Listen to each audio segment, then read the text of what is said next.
Star Wars fans here? Yeah, I've just been stuck behind a black curtain all day. I didn't know that this was all out here, you know. Blue Man Group over there. How's it going? Good?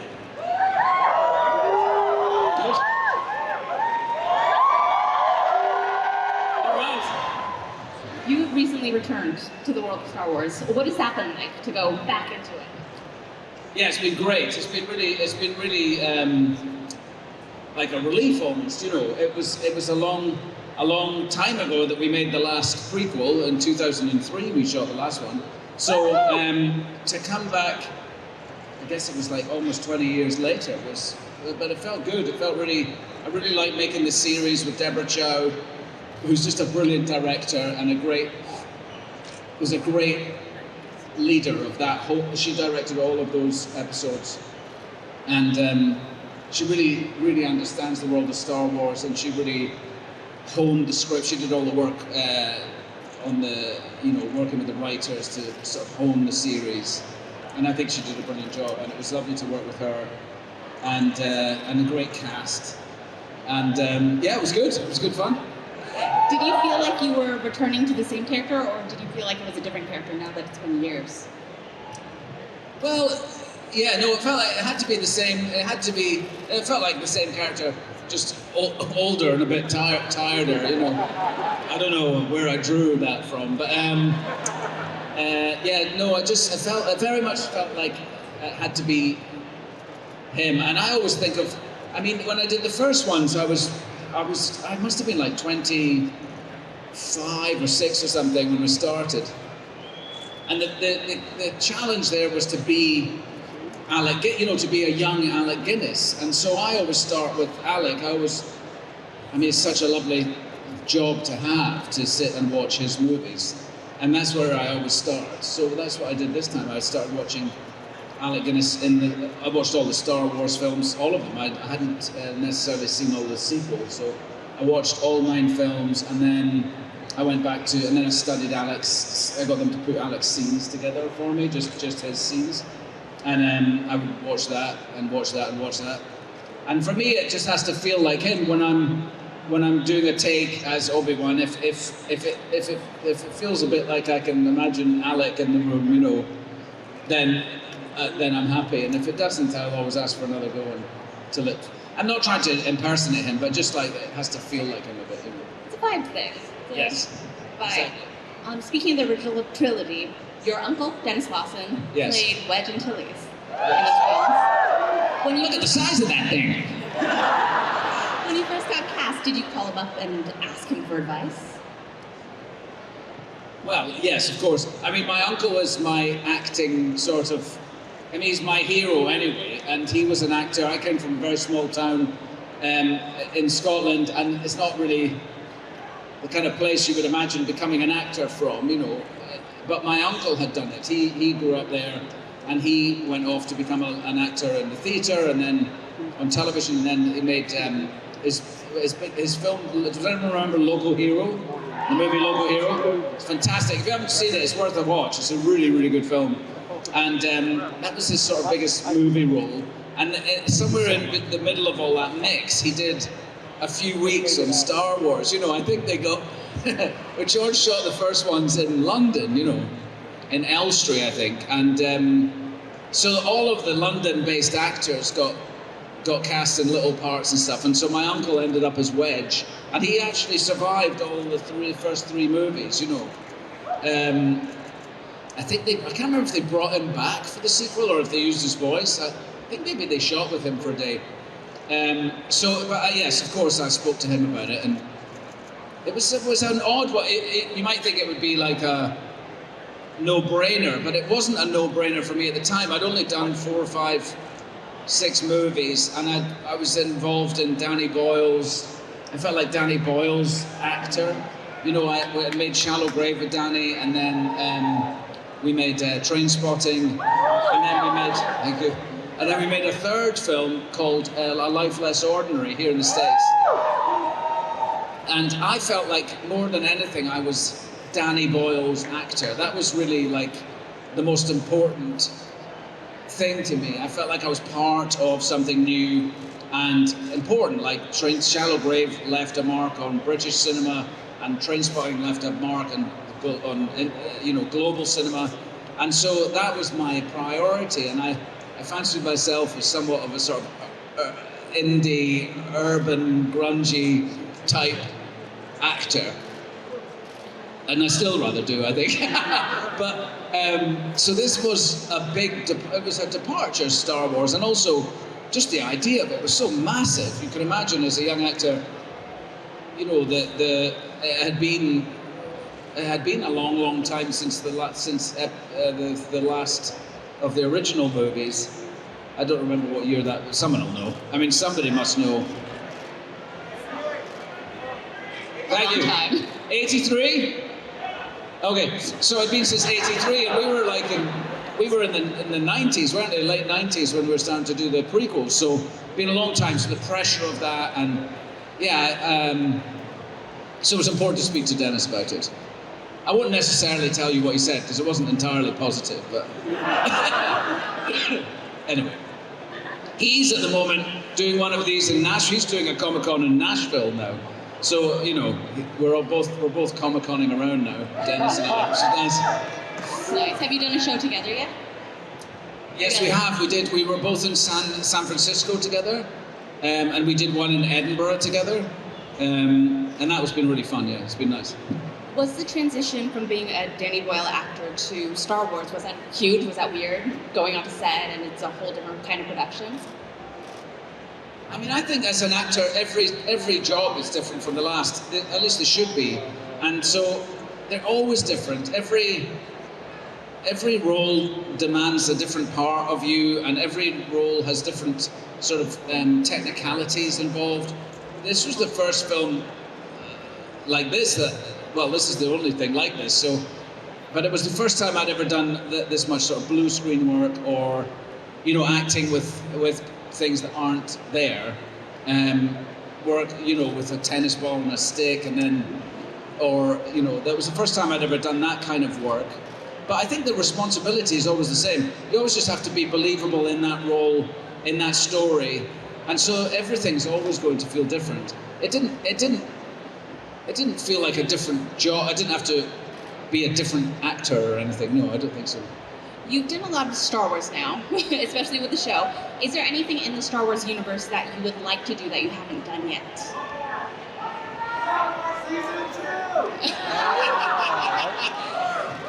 Obi-Wan Season 2.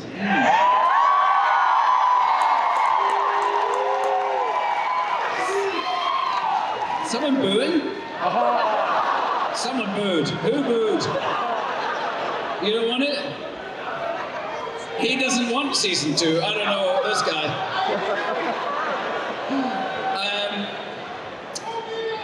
I don't know. I think there's definitely a couple of things. I quite like to wear that armor. I was speaking to someone earlier from the Clone Wars.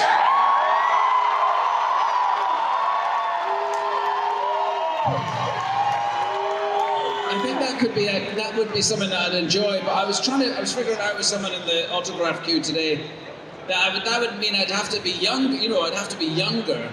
But they can do. No? I'm good. Very popular choice. Maybe just trim the beard a bit or something? Yeah, fine. Otherwise it's like having it's the de-aging, it's the dots on your face for 3 months, you know, but I'll do it, I don't care. I think. Yeah. And that way Hayden and I can really get back together again.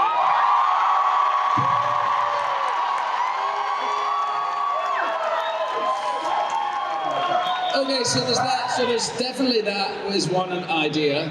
And the other one is obviously between the end of the Obi-Wan Kenobi series and when Alec Guinness is Obi-Wan Kenobi, there's got to be another few stories in there. And we're definitely exploring that, I think, would be the word to say.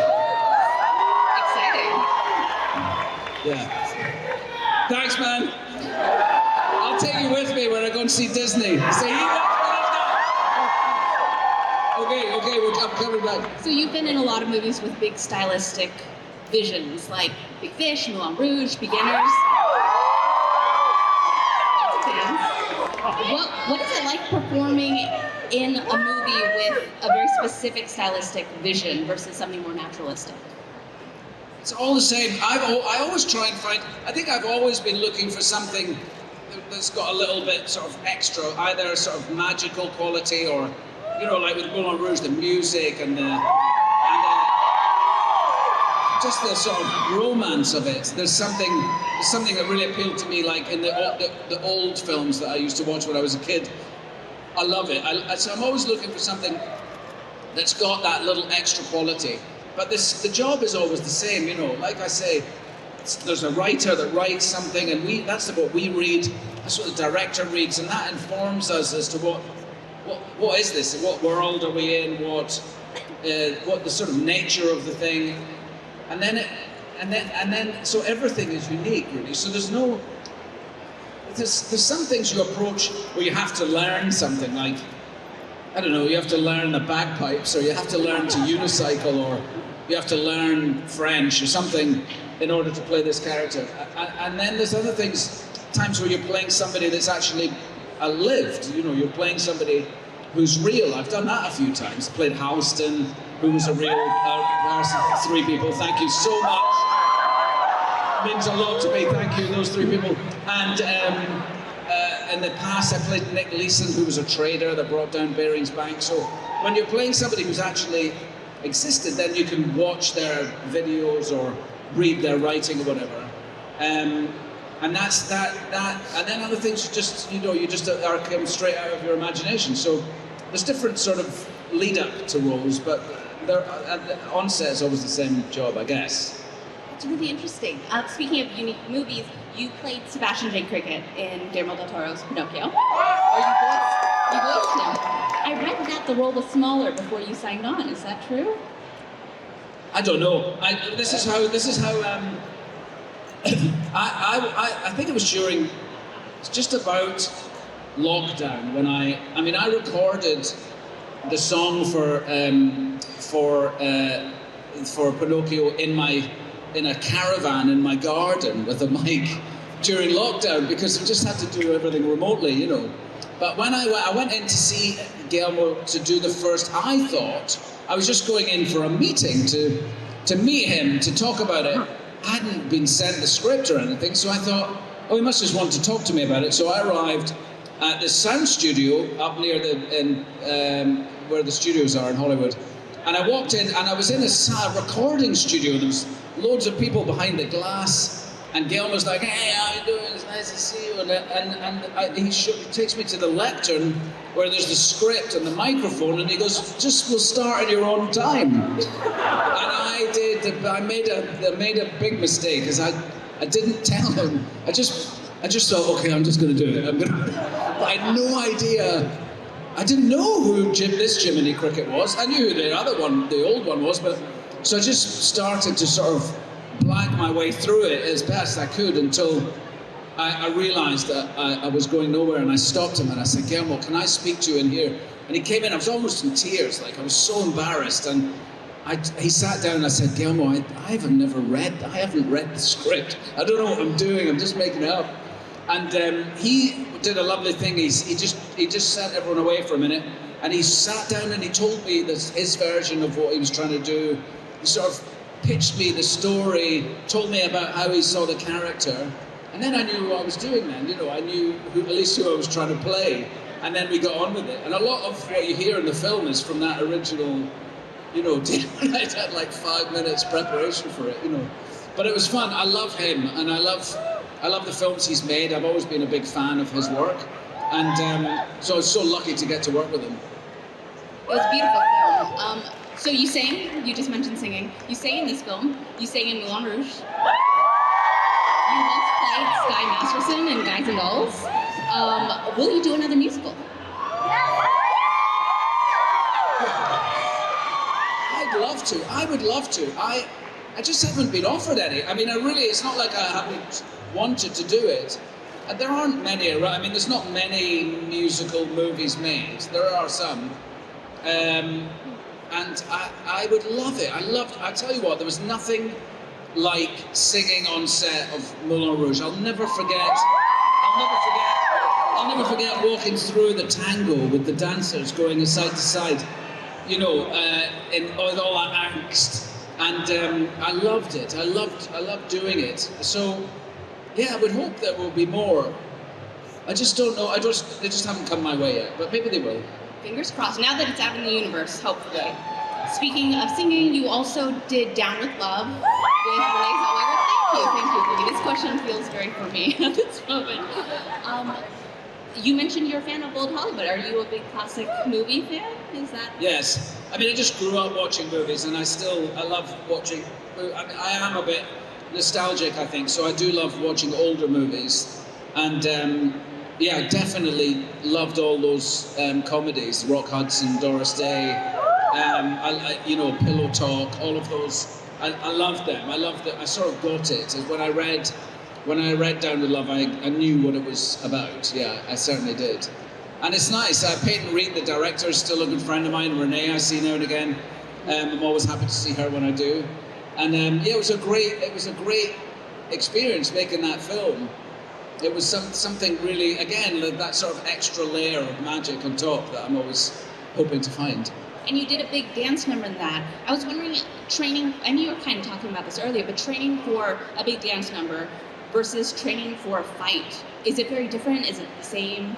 Or are you just kind of following along? Well, I think the fight rehearsals for the latest Obi-Wan series were really intense. And we went for like a good few months before we started filming. We were working in the fight gym 3 times a week, just for fitness as much as anything else, but also learning, drilling all the moves, all the different. You know, it was really well done. Jojo, our fight coordinator, did a really amazing job at sort of training us, and then slowly learning the choreography for the fights. And then once you start learning the choreography, it does become a bit like learning a dance. It's the same, you know. You have to be in the right place at the right time, on the right leg, and you know. So it's similar in a way. Yeah, it just doesn't hurt quite as much when you get it wrong in a dance as it does with the lightsaber. Hayden and I will tell you, like, in the prequels, our knuckles were like, because we were using metal blades on the lightsabers then. We didn't have, they used the plastic, but they're not dissimilar to the ones you have here that we fight with now, and they actually light up now and stuff. And in the prequels, they didn't. We had sort of some alloy blade, and there was a guy on the corner of the set whose job it was to just change the blades after every take. And Hayden and I, particularly Hayden and I, when we fought together, we just bet every take we'd have to have a new sword, so we'd bend the blades. We just went at each other really hard. And there's no hilt on these. George Lucas thought we didn't need a hilt in his wisdom. And a hilt stops your knuckles getting wrapped when you get it wrong, but so we didn't have one. We just got sore knuckles all the time. Thank you, George. What was the biggest technological change between filming the prequels and filming the show? What was the biggest change? You mentioned the lightsabers were different. Were there other like? Yes, the biggest change was we used that thing called the volume, which is like a 300-degree wraparound. It's probably about as big as this area here, you know, to where you guys are. It wraps around. It's almost 360, but not quite. And the backgrounds are projected onto it. Well, no, they're not projected on it. They're played on it. And when you point a camera at them and move the camera, it alters the depth of field and stuff in the image. And so when you're acting on that stage, there's no blue screen anymore, no green screen, which I'm not a fan of. I don't know if you've ever read any of my interviews about the prequels, but I wasn't a great fan of the blue screen environment. And this just takes it away. Suddenly, if you're in the desert, well, you feel like you're in the desert. Or if you're in, we had in episode 2 or 3 of the series, we were in this big city with towering skyscrapers and stuff, and it felt, you know, you walk in, you're sort of in that environment already. So that was a massive difference. But everything else was, I mean, well, on the second episode, the second prequel, you know, we used the first ever digital cameras. We've shot the first one on film, and the second one, we had these early generation digital cameras with huge cables coming out the back of them into a tent in the corner that sort of hummed, you know. It was so new at the time, and now of course we've got digital cameras in our phone. You know, you can shoot Star Wars on that. He's shooting Star Wars on it right now. All right. In a couple of years, it'll be 30 years of Trainspotting. There's no need to say that. Okay. A few years ago, you reunited for T2, but do you all stay in contact? Are you in a text group? There is a little, because Trainspotting's used in, it crops up all the time. Political campaigns use the poster for Trainspotting. There was one recently in Britain when there was the general election that had all the British MPs, all the Conservative MPs on, like with their heads on our shoulders from the poster, you know? And so there's a little email group with all of us on it that we sort of post, you know, we talk to each other about those kind of things. And so we do keep in touch. We did joke when we did T2, because that was 20 years after we made the first one. We did joke about doing a third one in our 70s, you know, when we're all in the sort of geriatric home for ex-drug users, you know, from Scotland. Back on the drugs, it might be. I mean, the Full Monty just did a TV show, so you could always do a Trainspotting. Yes, there's every opportunity. I hope so. I do love those guys so much, and that film was it was an amazing experience to be in that film, and so we're all bonded together forever, the cast and Danny Boyle, and it's an amazing. I'm very, very proud of that one. Trainspotting, iconic film. To today, very recently, you got a star on the Hollywood Walk of Fame. Congratulations. What was that day like? Who's the booer?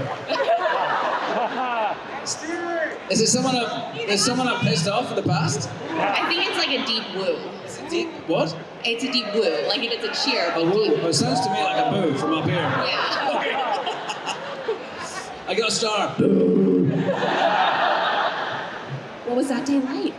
Oh, it was fun. It was really. I had no idea what to expect from it. To be honest, I didn't really know what it would mean until I saw it on the. You know, they reveal it. The best thing was I had all my family there. I had my kids. I was with my wife Mary, and my only Esther, my daughter, wasn't able to be there because she was shooting she's acting in a series in Canada at the time, so she wasn't able to be there. But so that was a great shame, because other than that, I had all my kids there, and it was a real family day. It was really nice. Yeah, it was nice. And when they revealed it, and you see your name down there, it was like a moment. I went, oh God Almighty, that's a star with my name on it. It was good. It was nice, and I like the idea that it's there. And the best thing is, it's right next to Carrie Fisher's. Just going to ask about your neighbors, your star neighbors. That's like the perfect star neighbor. I loved Carrie so much. I met Carrie. We became friends. You know, I was so lucky to know her because I loved her so much. As a child, I was deeply in love with her. But as a lot of men my age, probably in this room, will say they were as well. And when I met her, we had, of course, I'd done Star Wars by this time, so we had that in common. And she used to make me laugh, so she was so funny. We co-hosted during the Oscars and stuff, there's people like throw parties for a movie to try and we ended up co-hosting stuff at her house, which was just always such a laugh. Yeah, it's a great shame that we lost Carrie, really. But anyway, I couldn't believe that I was lucky enough to be right next to her on the Walk of Fame. That's nice. That's incredible. Star Wars history, it keeps going, is the amazing thing, right? So you've done a lot of motorcycle-based projects, documentaries. What drives you to do this long-term motorcycle travel? Like, what is it? Just like a glutton for punishment or something, I don't know. I started doing, I've always ridden motorbikes. I love riding motorbikes. And I started doing sort of trips when I finished a movie. It's so intense making a film. There's so many people around, and also as an actor, all of your sort of decision making as a human being is sort of removed from the equation, you know. So you're told, we'll pick you up tomorrow at 6:30 in the morning, and you'll be taken to. You don't have to think about where you're going. You arrive. You know somebody's telling you this are the scenes you're going to shoot. someone asks you what you'd like for your lunch, you don't have to really think about anything other than the job at hand. I suppose that's why. So at the end of it, there's a sort of reintegration into real life when you have to you have to start doing all those things for yourself again. And I thought, so I started taking motorbike trips. Like the first one I remember was in Australia after Star Wars, no, after Moulin Rouge, or maybe in the middle of Moulin Rouge. Took a long bike trip there. And then after Big Fish in Alabama, I bought myself a Harley Davidson down in Alabama, and I rode it back to LA when we finished. It took me 4 or 5 days, and I thought it was a fantastic way to sort of decompress, And all of my decision making was back on my own shoulders at that point. Like, where do I stop? Where do I get petrol? What do I have to eat? All of those things made me sort of a human being again. And I just stuck with it. And then Charlie and I, my friend, were talking about doing a trip to Spain or something. From when that point I was living in London. And it's great to ride to Spain, that's fine. But I read this book called Jupiter's Travels, written by a guy called Ted Simon. And it changed my life really, because he rode around the world in 1971 or 72, which is when I was born. But he did it on a Triumph, and it took 4 years to do it. And he wrote this beautiful book, Jupiter's Travels. It's a really lovely book to read. You don't have to be into bikes to read it. It's just a great book about the world. And I started talking to Charlie about that. Like, why don't we... My ex-wife was brought up in China, and I thought maybe we'll ride to China, from London. And then I was looking at the map, going, "Oh, what do we do? What do we do when we get there? Just come back?" And so I got a world map, and I was looking at the world map, London, China, and then I just thought, if you keep going and you come on this page over here, you come back to London, and it's pretty much a straight line. And so that became our first trip, Long Way Round, which is available on Apple TV Plus or Apple TV, whatever it's called. And that changed our lives, because we did that in 2004. We did the whole African continent in 2007. We did the Americas in 2019. And then we just did another one that we just finished this summer, which is our 4th trip, which will be on the television next year. That's exciting. So, tune in. What's the longest one I assume it's I think China. Long Way Round was the longest. It was over 20,000 miles. And it was 4.5 months.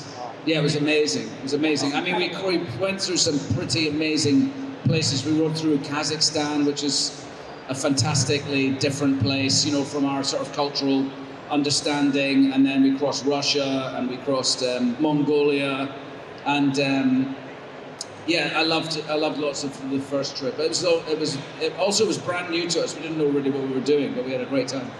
Do you have a dream trip that you want to do that you haven't done yet? I have places I'd like to go back to. I'd love to go back to Mongolia. I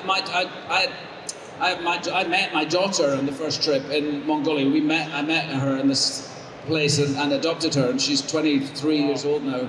And I'd love to go back there with her again and explore Mongolia a little bit. I'd love to go back to Alaska. I loved Alaska. I thought that was so cool. The northwestern part of Canada I really liked. There's still lots of places in America that I haven't experienced and explored, and I'd love to do that. And I think traveling on a bike is by far one of the greatest ways to get to know anywhere, So, lots more trips to go to, I think. How do you handle the weather? Is the first question that comes to my brain. Yeah, well, you just have to sort of, the riding kit you can buy these days is sort of, you're good to go. You've got vents if it's hot. It's already waterproof. And you can put layers on if it's cold, and you just have to be able to stay dry really on a bike. I mean, if it's too cold, you just have to stop. There's no point riding if you're freezing. It's pretty quite dangerous to do. So you'd stop and you'd have a cup of coffee and heat up a bit. It's the wet really. You just have to make sure you've got a really good waterproof layer, and then you're all right. Speaking of important clothes, what is your favorite costume that you've ever worn in your entire career? Which one? What?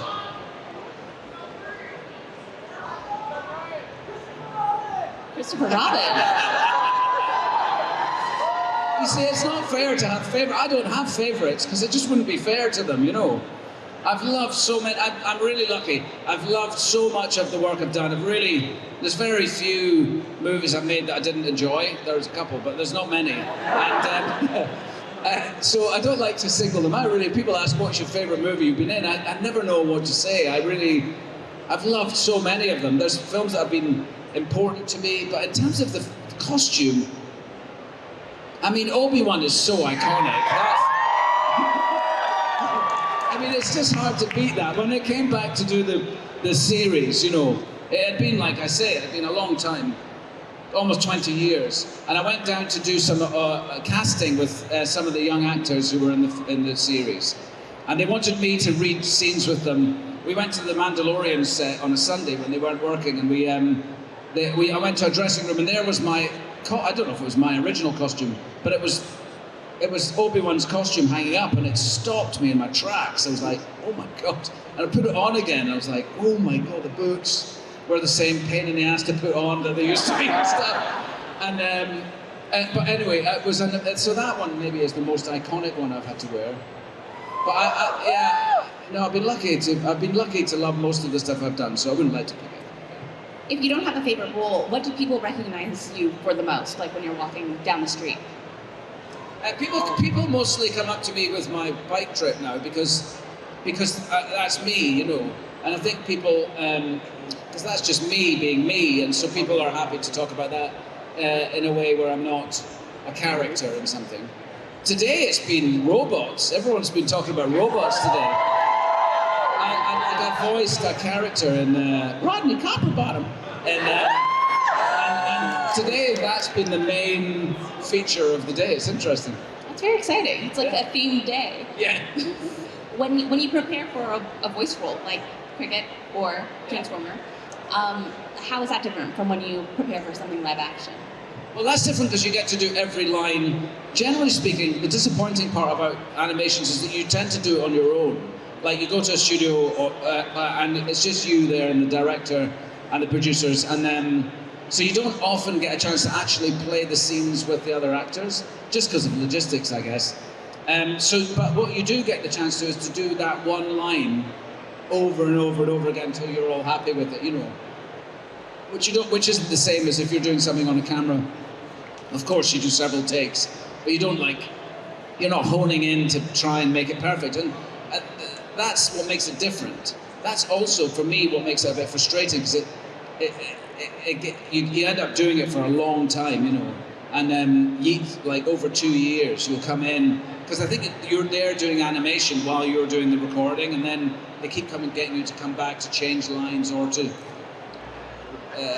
change things. So that goes on for a long time. I like to be in and out, you know. I like to do a job and then I'm on the next one, you know. So. And then you're on your bike. And then I'm on my bike. Yeah. When you're walking around or when you're signing, taking photos, do you have any favorite fan interactions? Do I have any favorite fan interactions? Attractions. People have interactions. Oh, interactions. Sorry, I thought you said attractions. I was thinking there aren't any attractions. I love it. I didn't think I was going to like it as much as I do. I really, you know, I didn't do any of this until Anaheim, when the series was released a while back. And I said, okay, I'll do it. I just had never done a convention. I didn't know what I thought it was, but I didn't think I wanted to do that. And then when I did, I said, because we were there anyway, I said, okay, I'll sign some autographs, I'll take some pictures. But I really liked it. It's just nice to meet you all. And I know it's always too short, and it's frustratingly short for us, as it must be for you. But there's these huge queues, and they just try and move everyone through as quickly as they can. But we always try and just share a moment, you know, so at least you've met somebody. And I've always enjoyed meeting you all. So it's that it puts a face to the people who like films, and I like making them, and you like watching them, and we get to meet each other. It's nice. Yeah.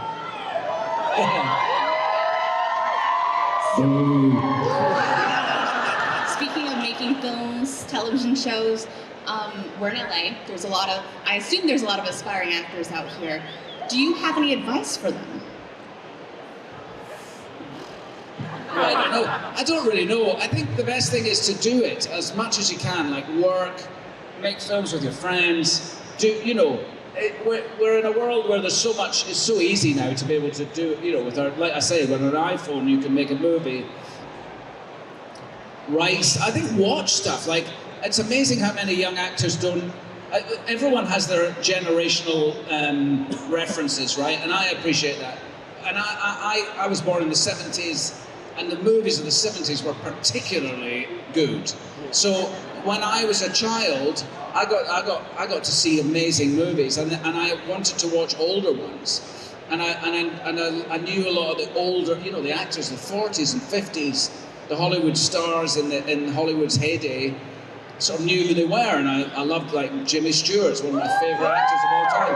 I love all his work. I like watching him, and I think as a young actor, you should be as open as you can to it. Watch as much as you can. Watch Laurence Olivier in something. Like it's sort of not how we do it anymore, but watch it anyway because that's what was really good then, and Alec Guinness, like the films that Alec Guinness was in.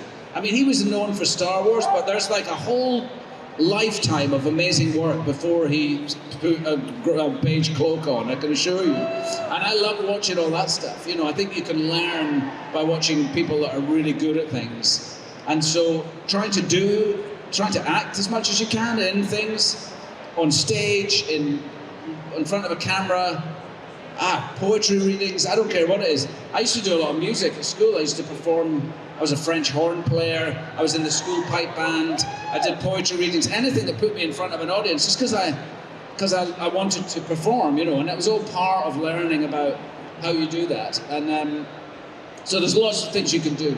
But I know it's a frustrating place. LA is quite frustrating because there's a lot of people want to be in the business here, and there's not a great, like in New York, there's so much theatre. In London, there's a lot of theatre. There's not the same sort of it's not quite the same here. So you sort of have to go up to make it happen yourselves, which you can do.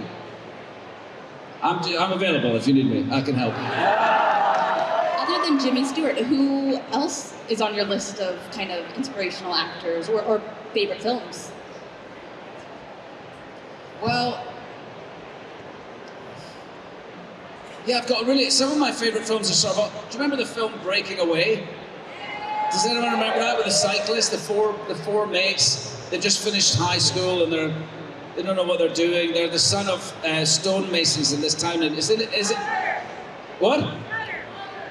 Cutters. They're cutters. But are they in Minneapolis or Indiana? Oh my God! It was one of my favorites. One of them dreams of being a cyclist, and he pretends he's Italian because all his favorite cyclists are Italian. And he meets this beautiful college girl he's not a college kid. He's a cutter, he's a working class boy in this college town. And he meets this beautiful student girl, and he pretends he's Italian because there's no way that she would speak to him if she knew he was a cutter. And oh my God, it's a beautiful film. That was one of my favorite films growing up. But I also love, I loved all the old, I loved The Great Escape, and I loved the film, like I loved The Getaway, Steve McQueen. I love those 70s movies. 70s movies are pretty. Everyone references 70s movies because they were so good, What do you think has been kind of what are the biggest changes that you've seen in the industry as an actor? I mean, at the moment, it's all over the place. I don't know, because we have the streaming platforms come in, and then so everyone's making TV series and not making movies, and then because everyone's got the streaming services in their homes, less and less people are going to the cinema, so nobody knows how to gauge anything anymore, It used to be, like I read this morning, there's an article about a big movie that's just opened. They were talking about its terrible opening weekend. And I was thinking, what is an opening weekend anymore? There isn't such a thing, because people generally aren't going to the cinema so much anymore. So I think it's a massive change at the moment, but I think that's just par for the course. Things change all the time.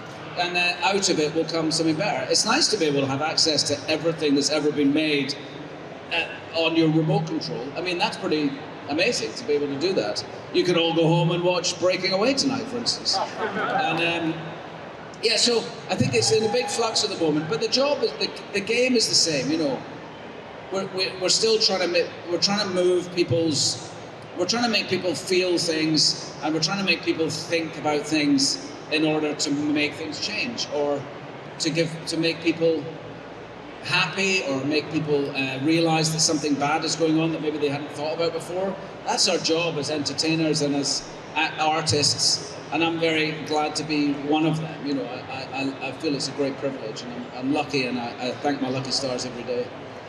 You talked earlier about kind of finding that extra something in projects when you sign on. How do you notice, like, when you're reading a script? How do you pull that out? Like, this is special. It's just it's my gut instinct. I've got no idea.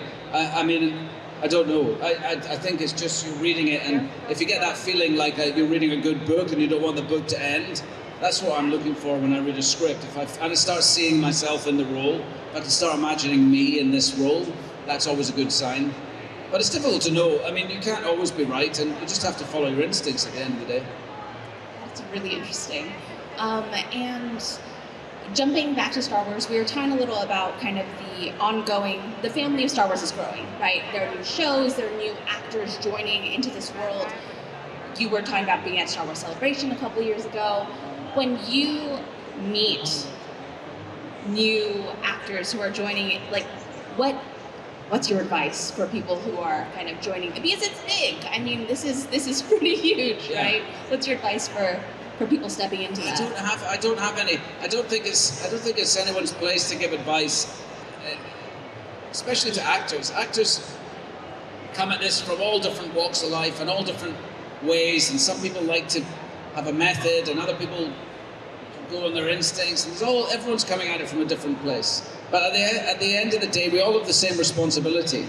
Me and Vivian, you know, in the series, you know, I'm in my 50s, and Vivian's just a kid. But yeah, we both have the same responsibility to be believable in these roles and to tell the story that the writer once told using our characters. And that's it. That's all. You know, it's not for me to give her advice, because she doesn't need it. She doesn't need any. She could have given me some advice, I think, probably. But yeah, I don't have any advice really. It's lovely it's amazing to come into a big family like Star Wars and be part of something massive like this, to be part of something that means so much to people. That is an amazing thing, you know. And I think sometimes there can be a pressure because some of the characters have existed as cartoons, or they've existed in other ways, in books or something. But you know, yeah, you just have to trust yourself and inhabit that character. Do be them. You know, I don't know. I don't have any advice really. And as we wrap up today, do you have a favorite Star Wars memory? Big question.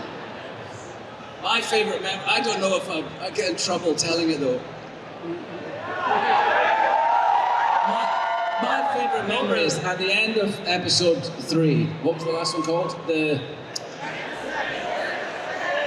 Something Sith? Revenge of the Sith? At the end of Revenge of the I'm just terrified I get it wrong, so I thought I knew you'd know it. Do you know at the end when I arrive with the baby, with Luke, to Uncle Owen and Aunt Peru? So when I did that, we were in Australia, shooting in Australia in the studios, Fox Studios, and Charlie and Russ and Dave, the producers on the Long Way shows, had come to Australia because we were going to do our first one after Star Wars, like a year later or something. And we thought, why don't we shoot a little promo? So we rented a couple of Yamaha Teneries there in Australia, and we spent a weekend, probably wasn't allowed to, but we spent a weekend like riding these bikes around, and we went off-road, and we did a bit of camping and stuff, and we shot, you know, it. So they were there doing that. And the day they arrived, the next day, I was shooting that end scene. So I said, guys, this is the end. I'm giving Luke Skywalker to Uncle Owen and Aunt Peru. So you should come and watch. And they were like, oh, right, yeah, we'll come. So I went down, they were down there, they went down before me, I came down. And now in the movie, I ride up on a Eopie, I think it's called. I ride up and I have to get off the horse, the Eopie, and I have to walk over and I give the, I think it's Uncle Owen's over there. I give the baby to Aunt Beru here. And Owen comes over and we all look at the baby for a minute. And then I walk off and I get on my Aopi and I ride away. So that was the scene. So I came down and all my mates, Charlie and the boys, are sitting over here. It's an entirely blue set with a blue curtain all the way around, and there's a blue disc, which is a little hilltop here. And here, where we are, is a gym horse that's painted blue. It's all it is. It's a gym horse. It doesn't move, it's just a gym horse, that's all it is. So I have to get, someone helps me on it, and I'm on this gym horse like this, with a plastic baby like that. And George is over here and goes, action! And I have to go like this.